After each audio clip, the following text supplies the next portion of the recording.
absolutely something which I didn't have a clue. So, but every time, and one thing which I liked about what Tej said is, I try to learn from every time I'm asked to speak something. And that kind of gets deposited somewhere and gets used at some point in time. And over the last 25 years, I've let the outside ideas come in, and I've had a porous mind, and that has helped me in some way. So therefore, I must thank you, Group Captain, for inviting me to speak on a subject where I had absolutely no knowledge till December 16th, and now I'm supposed to speak on its benefits. Okay, so I'm glad that. But one thing is, Vivek, I read your entire 54-page report. So I said that before coming here, at least I should have this integrity to be able to say that I've read that report and I've tried to put something together. So thank you. So that's ready. So I think good morning.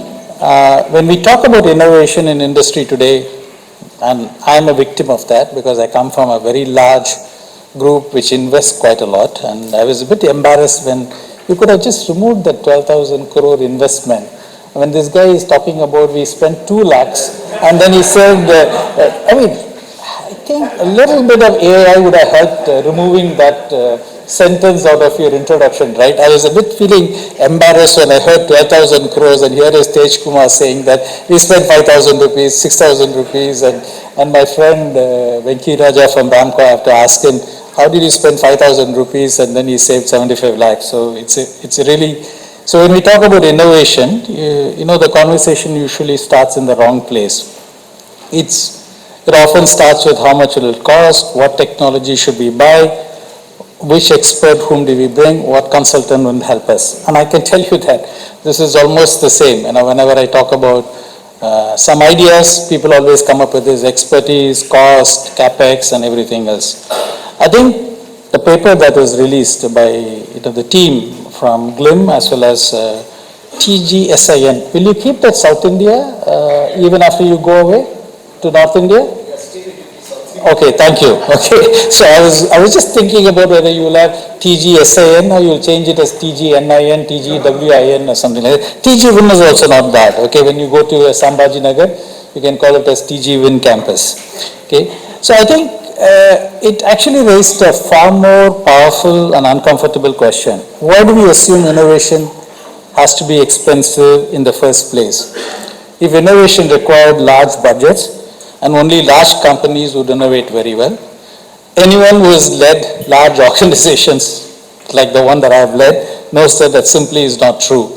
And I don't know how many of you know that the whole current revolution on AI is founded by a group which had less than 15 people to start with. The DeepMind group, which started this Google's DeepMind before it became Google. It was a DeepMind Technologies company. In 2010, there was hardly 15 people who started this whole revolution that we're talking about, which is really changing the way the world is today. So we know that it is not necessary that innovation has to start with big ideas or with big organizations. And that's what is interesting about the white paper, because it repeatedly says that some of the best improvements in productivity, quality, and sustainability comes from ideas that cost almost nothing, but require really deep thinking, and that's where the challenge is. And I like what Tej talked about. I think that kind of thinking that comes from observation and forming a hypothesis and verifying it in the shop floor is very crucial. So I think when organizations say we cannot innovate because we don't have money, what they usually mean is we have stopped questioning how work is done.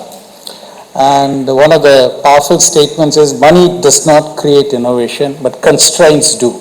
And I think the shop floor is one place where you're always constrained by resources, by time, by machines, by costs. Okay?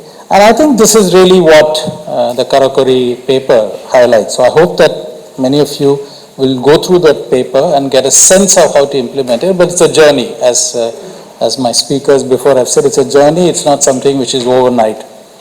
Okay? And for me, I think for the SMEs, I've removed the word M because the M doesn't exist anymore. I think it's SMEs. This is not a disadvantage. It's a natural strength, because the enemy of innovation is not lack of money, but it's really unchallenged habits. And I'll give you some example from my own experience, and I'll just tell you. And we are a large material movement company. We move about 3,000 tons of sand and make 2,500 tons of glass in Chennai campus. But when we started, we had just one plant, and we used to transport sand from about 400 tons every day, 25 trucks, to and fro 90 kilometers away to a glass plant. When the trucks arrived, we would unload the sand into a temporary storage yard, because we wanted when you're in Chennai or in India, you always worry about supply disruptions, transport strike or something like that. We had what is called a strategic storage for 15 days. And then this was an intermediate storage. The trucks used to come and unload it in the intermediate storage. On a daily basis, we used to use front-end loaders to load it onto the silos. And one day, one of the technicians asked a very simple question: why are we unloading this into a strategic storage? Why don't we fill the strategic storage once for all, permanently, for disruptions, and load the silos directly from the truck? We tried it, we changed the flow, we eliminated unnecessary movement, we drastically reduced the use of front-end loaders, and quietly, without any technology, without any capital investment, we saved lakhs of rupees every year. I think, if I'm not mistaken, on that day it was something like 1.5 crores in that year, in 2003. What is important on this is, once we saw clearly, we repeated the same logic across many material movement, not just sand, but in many other raw materials like dolomite, calcite, and I think the cement plant would have known this.